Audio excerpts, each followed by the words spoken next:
Hello అండి.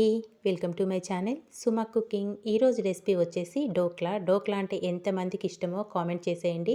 డోక్లా అనంగానే ఎక్కువ ప్రాసెస్ ఉంటుందని చెప్పి చేయడానికైతే ఇష్టపడరు కదండి. కానీ చాలా సింపుల్గా టేస్టీగా, అది కూడా ఇంట్లో దోసల పిండి ఉంటే కనుక ఒక్కసారి ఈ విధంగా అయితే ప్రిపేర్ చేసి చూడండి. మీకైతే చాలా బాగా నచ్చుతుంది. దానికోసం ఫస్ట్ ఇక్కడ ఒక 3 గరిటెల వరకు దోసల పిండిని తీసుకొని ఒక బౌల్లోకి వేసేసుకొని, ఇందులోనే ఒక పావు కప్పు వరకు సన్నరవ్వ కూడా వేసుకోవాలి. సుజీ రవ్వ అంటాం చూడండి, మనం ఉప్మా చేసుకుంటాము. ఆ రవ్వని ఒక పావు కప్పు వరకు వేసుకొని, ఇందులో ఒక టేబుల్ స్పూన్ వరకు శనగపిండి కూడా వేసేసుకోవాలి. ఇందులోనే లైట్గా సాల్ట్ అనేది వేసుకోండి. ఒక పావు టీ స్పూన్ వచ్చేసి వంట సోడా కూడా వేసుకోవాలి. ఇలా వేసుకొని ఇంక ఇదంతా బాగా మిక్స్ చేసేసుకుందాము. నిజంగా ఒక్కసారి ట్రై చేశారంటే మీకైతే చాలా బాగా వస్తుంది. ప్రతిసారి పిల్లలు ఇలాగే చేయమంటారండి, అంత రుచిగా ఉంటుంది. మనం వేసుకున్న రవ్వ, శనగపిండి ఇదంతా మనం వేసుకున్న దోసల పిండిలో బాగా మిక్స్ అయ్యే విధంగా కలిపేసుకొని ఒక 10 నిమిషాలు మూత పెట్టుకొని పక్కన పెట్టేసుకుందాము. మనం వేసుకున్న రవ్వ అనేది దోసల పిండిలో చక్కగా సాఫ్ట్గా నానాలి. మూత పెట్టుకొని ఒక 10 నిమిషాలు పక్కన పెట్టేసుకుందాము. ఈ లోపల స్టవ్ పైన అయితే కుక్కర్లోకి ఒక 2 గ్లాసుల వరకు వాటర్ వేసేసుకొని స్టవ్ పైన అయితే పెట్టేసుకుందామండి. ఈ లోపల మనకి వాటర్ అనేటివి కొంచెం వేడవుతూ ఉంటాయి. ఒక 10 నిమిషాల తర్వాత అయితే మనం కలిపి పెట్టుకున్న పిండిని మళ్ళీ ఒకసారి బాగా మిక్స్ చేసేసుకోవాలి. ఇదంతా ఇలా బాగా మిక్స్ చేసేసుకొని మనము డోక్లా ఎందులో ప్రిపేర్ చేసుకుంటున్నామో అది ఒక బాక్స్ లాంటిదైనా మీకు ఎలా వీలైతే అలాంటి గిన్నె లాంటిది తీసుకొని, నేనైతే ఇక్కడ ఒక బాక్స్ లాంటిది తీసుకొని దానికి కొద్దిగా ఆయిల్ అనేది రాసేసుకోవాలి గిన్నెకి. ఇలా రాసేసుకొని మనం కలిపెట్టుకున్న బ్యాటర్నంతా ఈ గిన్నెలోకి అయితే వేసేసుకోవాలండి.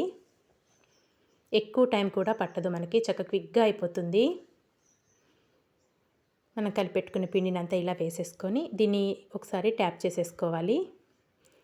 తర్వాత మనం కుక్కర్లో నీళ్ళు పెట్టుకున్నాం కదా, ఇక్కడ వాటర్ అయితే వేడవుతున్నాయి. కుక్కర్ లోపల ఒక స్టాండ్ లాంటిదైనా, లేదంటే నేను వీడియోలో చూపిస్తున్న విధంగా ఒక చిన్న బౌల్ లాంటిదైనా పెట్టుకొని మనం ప్రిపేర్ చేసి పెట్టుకున్న బౌల్ని దాంట్లో పెట్టేసుకోవాలి.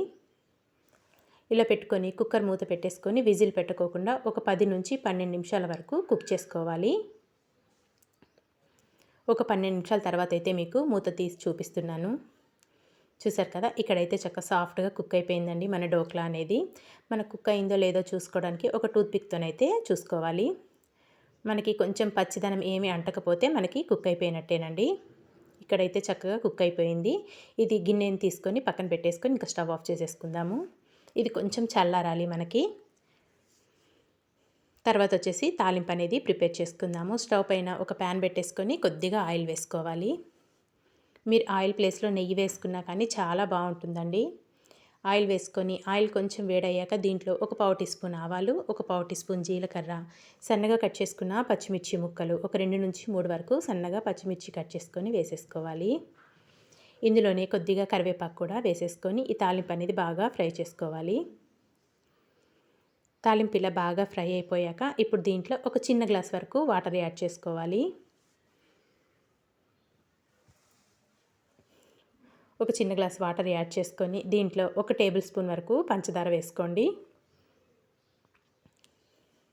ఒక టేబుల్ స్పూన్ లేదా ఒక టేబుల్ స్పూన్నర వరకు పంచదార వేసేసుకొని ఇదంతా మళ్ళీ బాగా మిక్స్ చేసేసుకోవాలి. మనం వేసుకున్న పంచదార అనేది కరిగి మనం వేసుకున్న వాటర్ అనేది కొంచెం వేడవ్వాలండి. ఇక్కడ వాటర్ ఇలా వేడయ్యాక ఇంక ఇప్పుడు స్టవ్ ఆఫ్ చేసేసుకొని ఇందులో ఒక హాఫ్ ముక్క వరకు నిమ్మరసం యాడ్ చేసుకోవాలి. స్టవ్ ఆఫ్ చేసుకున్నాకే నిమ్మరసం అనేది యాడ్ చేసుకోండి. ఒక హాఫ్ ముక్క అయితే సరిపోతుంది. నిమ్మరసం కూడా యాడ్ చేసేసుకొని ఇదంతా మళ్ళీ ఒకసారి బాగా మిక్స్ చేసేసుకొని ఇంక ఇప్పుడు ఈ లిక్విడ్ అనేది పక్కన పెట్టేసుకుందాము.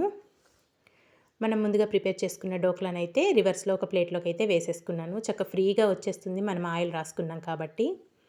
ఇందులో మనం శనగపిండి, రవ్వ కూడా వేసుకున్నాం కాబట్టి భలే ఉంటుందండి. చాలా సాఫ్ట్గా వస్తుంది డోక్లా మట్టుకు. ఎక్కువ ప్రాసెస్ కూడా లేదు కదండి, చాలా సింపుల్గా ప్రిపేర్ చేసుకోవచ్చు. ఒక ప్లేట్లోకి ఇలా వేసుకున్నాక ఇప్పుడు దీన్ని చిన్న చిన్న పీసులాగా అయితే కట్ చేసుకోవాలి. మీకు నచ్చిన షేప్లో కట్ చేసుకోవచ్చండి.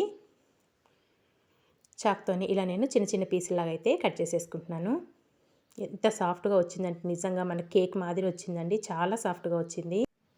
ఇలా చిన్న చిన్న పీసులాగా అయితే కట్ చేసేసుకోవాలి. ఇలా కట్ చేసుకున్నాక మనం ముందుగా ప్రిపేర్ చేసి పెట్టుకున్న లిక్విడ్ని అయితే మన ఈ డోక్లా పై నుంచి వేసేసుకోవాలండి. లిక్విడ్ మరీ చల్లారైంది కాకోకుండా కొంచెం గోరువెచ్చగా ఉండేటట్టు చూసుకొని వేసేసుకోవాలి. చక్కగా డోక్లా అంతా పట్టే విధంగా ఇలా వేసేసుకొని వెంటనే సర్వ్ చేసుకోకుండా ఒక 5 నిమిషాలు పక్కన పెట్టేసి తర్వాత సర్వ్ చేసుకుంటే మనం వేసుకున్న లిక్విడ్ అనేది డోక్లా పీల్చుకొని జ్యూసీగా చాలా సాఫ్ట్‌గా చాలా టేస్టీగా ఉంటుందండి. మరి మీకు నేను చూపించిన దోసల పిండితోని డోక్లా అనేది నచ్చిందా? నచ్చితే మీరు కూడా తప్పకుండా ట్రై చేసి మీకెలా వచ్చిందో ఒక చిన్న కామెంట్ అయితే చేసేయండి. చూసారు కదా ఎంత సాఫ్ట్‌గా వచ్చిందో. వీడియో నచ్చితే లైక్ చేయండి. Thanks for watching.